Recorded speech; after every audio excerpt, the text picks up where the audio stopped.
नमस्कार दोस्तों, स्वागत है आपका आज के मुख्य समाचार में, जिसमें सबसे पहली और बड़ी खबर में आपको बताएंगे कि समुद्र में बढ़ेगी भारत की ताकत, 43,000 करोड़ की 6 पनडुब्बियों का होगा जर्मनी से सौदा। दूसरी खबर में जिक्र होगा कि अमरनाथ यात्रा से ठीक पहले आतंकी साजिश रचने की फिराक में पाकिस्तान, प्लान हुआ डिकोड। तीसरी खबर में आपको बताएंगे कि भारत में घुसे 2 पाकिस्तान नागरिकों को बीएसएफ ने पाक रेंजर्स को सौंपा, अनजाने में पार कर गए थे सीमा। चौथी खबर में जिक्र होगा कि अमेरिका और चीन में तनाव चरम पर, कहीं जंग ना हो जाए, शांति के लिए दोनों देश बैठकर बात करने पर सहमत। और पांचवी खबर में जिक्र होगा कि चीन और पाकिस्तान से परहेज, एससीओ के आगामी शिखर सम्मेलन को लेकर भारत के फैसले ने दिया जरूरी संदेश। दोस्तों, हर एक खबर की गहराई में आपको ले जाएंगे, लेकिन उससे पहले अगर आपको विदेश की सेना और पीएम मोदी पर पूरा भरोसा है तो वीडियो को लाइक करके कमेंट में लिखिए जय हिंद। रुक करते हैं सबसे पहली और बड़ी खबर की तरफ। समुद्र में बढ़ेगी भारत की ताकत, 43,000 करोड़ रुपए की 6 पनडुब्बियों का होगा जर्मनी से सौदा। जी हाँ दोस्तों, भारतीय नौसेना के लिए जर्मनी के सहयोग के 52 अरब डॉलर की लागत वाली 6 पनडुब्बियों की खरीद पर मंजूरी मिल सकती है। और भारत और जर्मनी ने मंगलवार को अहम रक्षा मंचों को साथ मिलकर विकसित करने के तरीकों पर विचार विमर्श किया। साथ ही जर्मनी के रक्षा मंत्री बोरिस पिस्टोरियस ने करीब 43,000 करोड़ रुपए की लागत से 6 विध्वंसक पारंपरिक पनडुब्बियों की खरीद की भारत की योजना में रुचि दिखाई है। रुक करते हैं अगली ब्रेकिंग न्यूज की तरफ। अमरनाथ यात्रा से ठीक पहले आतंकी साजिश रचने की फिराक में पाकिस्तान, प्लान हुआ डिकोड। जी हाँ दोस्तों, आपको बता दें कि जम्मू कश्मीर में पवित्र अमरनाथ गुफा की यात्रा 1 जुलाई से शुरू होनी है। अमरनाथ यात्रा को लेकर सुरक्षा बल अलर्ट मोड में है और इस यात्रा को शांतिपूर्ण तरीके से संपन्न कराने के लिए कड़ी चौकसी बरती जा रही है। आतंकी यात्रा के दौरान किसी बड़ी वारदात को अंजाम देने की फिराक में है, लेकिन सुरक्षा एजेंसियों ने आतंकियों का प्लान डिकोड कर दिया है। खुफिया सूत्रों से मिली जानकारी के मुताबिक अमरनाथ यात्रा की शुरुआत से पहले पाकिस्तान ने जम्मू रीजन में आतंक को जिंदा करने का प्लान बनाया था। पाकिस्तान के इस प्लान को डिकोड कर दिया गया है और खुफिया सूत्रों के मुताबिक पाकिस्तान ने रफीक नाई और मोहम्मद अमीन बट उर्फ अबू खुबैब को अमरनाथ यात्रा पर हमला करने की जिम्मेदारी दी थी।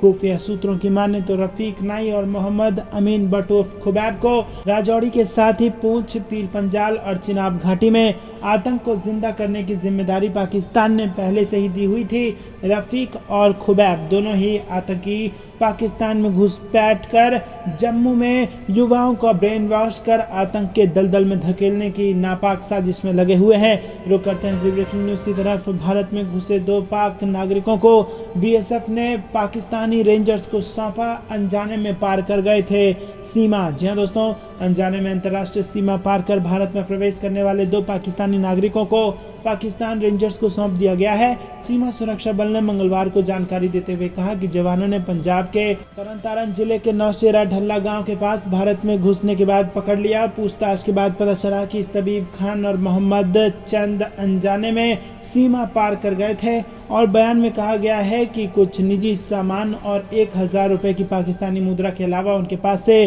कुछ भी आपत्तिजनक नहीं मिला। इसके बाद बीएसएफ ने पाकिस्तान रेंजर्स से संपर्क किया। फिर मंगलवार देर रात करीब 1 बजे दोनों पाकिस्तानी नागरिकों को पाकिस्तानी रेंजर्स को सौंप दिया गया। रुक करते हैं अगली ब्रेकिंग न्यूज की तरफ। अमेरिका चीन में तनाव चरम पर, कहीं जंग ना हो जाए, शांति के लिए दोनों देश बैठकर बात करने पर सहमत। जी दोस्तों, अमेरिका और चीन के बीच तनाव जग जाहिर है। हाल के समय में अमेरिका रक्षा विभाग पेंटागन के पास चीनी जासूसी बैलून को पाए जाने और अमेरिकी मिसाइल से उसे गिराए जाने के मामले में बाद चीन और अमेरिका में तनातनी और ज़्यादा हो गई है। इसी बीच अब अमेरिका और चीन के अधिकारी तनाव को संघर्ष में बदलने से बचने के लिए बातचीत के माध्यम से खुले रखने पर सहमत दिखाई दे रहे हैं। वहीं दोस्तों, अमेरिका और चीन के वरिष्ठ राजनयिकों ने बीजिंग में स्पष्ट और सार्थक चर्चा की तथा तनाव को संघर्ष में बदलने से बचने के लिए संवाद के माध्यम खुले रखने पर सहमति जताई। अधिकारियों ने मंगलवार को यह जानकारी दी। सोमवार को पूर्वी एशियाई और प्रशांत मामलों के लिए अमेरिका के सहायक विदेश मंत्री डैनियल क्रिटेन ब्रिंक ने चीन की यात्रा की और वो फरवरी की शुरुआत में अमेरिका में चीन के एक जासूसी गुब्बारे को मार गिराए जाने को लेकर दोनों देशों के बीच तनाव के बाद चीन की यात्रा करने वाले सबसे सीनियर अमेरिकी अफसर हैं। रुक करते हैं अगली ब्रेकिंग न्यूज की तरफ। चीन और पाकिस्तान से परहेज, एससीओ के आगामी शिखर सम्मेलन को लेकर भारत के फैसले ने दिया जरूरी संदेश। जी हां दोस्तों, शंघाई सहयोग संगठन यानी एससीओ के 4 जुलाई को प्रस्तावित शिखर सम्मेलन को लेकर भारत की इस घोषणा ने सभी को चौंका दिया है। इसका आयोजन अब वर्चुअल रूप में किया जाएगा। जो लोग ये अनुमान लगाने में व्यस्त थे कि सम्मेलन में चीनी राष्ट्रपति शी जिनपिंग, रूसी राष्ट्रपति व्लादिमीर पुतिन और पाकिस्तानी प्रधानमंत्री शहबाज शरीफ भाग लेंगे या नहीं, वो अब इस कयासबाजी में जुट गए हैं कि भारत ने आखिर ऐसा फैसला क्यों किया। 2 जून को भारतीय विदेश मंत्रालय के प्रवक्ता अरिंदम बागची ने इन सवालों के जवाब में कहा कि हमने यह फैसला किसी एक विशेष कारण से नहीं लिया, बल्कि वर्तमान स्थिति के विभिन्न पहलुओं को ध्यान में रखते हुए किया कि आगामी शिखर सम्मेलन को वर्चुअल रूप में करना ही अधिक उपयोगी रहेगा।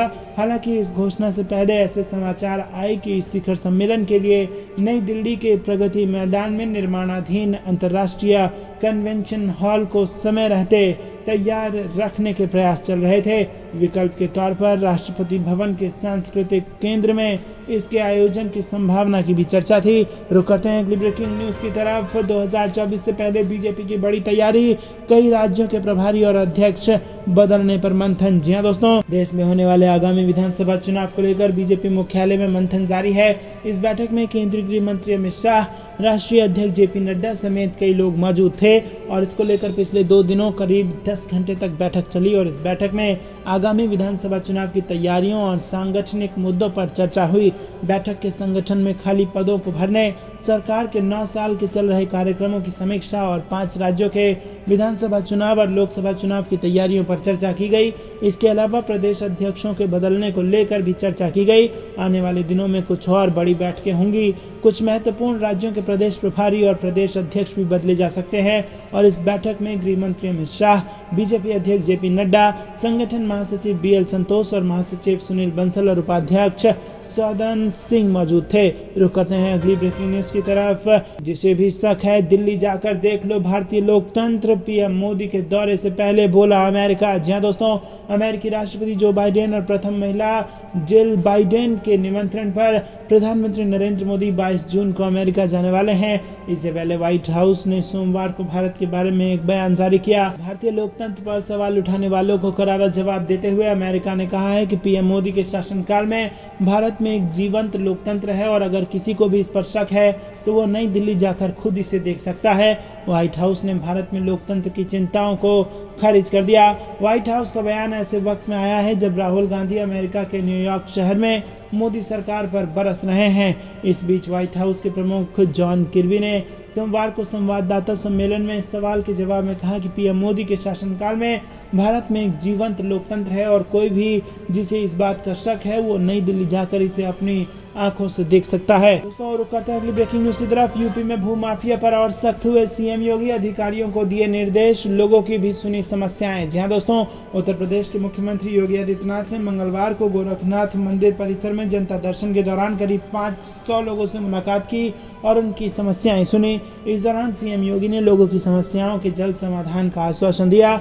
जनता दर्शन का आयोजन महंत दिग्विजय नाथ स्मृति भवन में किया गया था और सीएम ने कहा कि जिन्हें आवास की समस्या है उन्हें सरकारी योजना से आवास दिलाया जाएगा और गंभीर बीमारियों के इलाज के लिए पर्याप्त आर्थिक सहायता उपलब्ध कराई जाएगी। दोस्तों, ये थी दिनों की सारी जरूरी और बड़ी खबरें। तक बने रहने के लिए बहुत बहुत धन्यवाद। जय हिंद, जय भारत।